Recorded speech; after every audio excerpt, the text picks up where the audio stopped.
ఏమన్నా మిరపాపురము నాకు 2 ఎకరాలు 75 సెంట్లు పొలం ఉంది. ఆ పొలం మీద వాన మీద ఆధారపడి కాసి నేను పొలం వేసినాను, మిరప వేసినాను, టమా టమాటా వేసినాను. ₹1,00,000 అప్పు అయింది. ఈ పంట మీద వాన పడలేక చేనులు ఏం పంట లేక నా కొడుకు బెంగళూరుకు పోయినాడు. ఏదైనా పని చేసుకొస్తాను, కూలి పని చేసుకొస్తాను, బతికి కడదామని కాసి పోయినాడు. గవర్నమెంట్ అవన్నీ మీద ఆధారపడితే వాళ్ళని ఏమన్నా ఇస్తారని కాసి అనుకుంటున్నాం సార్.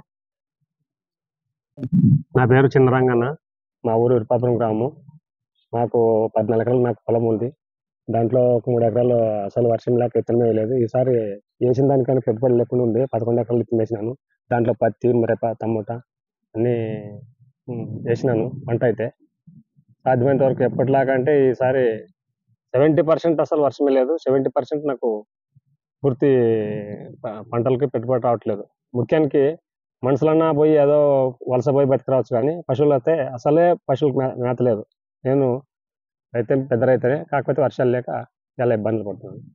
ప్రభుత్వాన్ని మీరు ఏం డిమాండ్ చేస్తున్నారు? మేము ప్రభుత్వాన్ని ఏదో సహాయం కోరుతున్నాము. పశువులకి మేత అయితేనేమి, మాకు పంట నష్ట పరిహారం అయితేనేమి, మాకు శత విధాలుగా రైతులను ఆదుకోవాలంటే మేము ప్రభుత్వాన్ని కోరుకునేదానికి చాలా ముందంజలో ఆడుకొని మేము కనీసం ఎకరాకు ఒక 50,000 పెట్టుబడి పెట్టినాం. మిరప అయితే 50 నుంచి 70 వరకు పెట్టినాం. టమాటాకు ఒక 30 నుంచి 40 వరకు టమాటా పెట్టినాం రైతు పెట్టుబడి.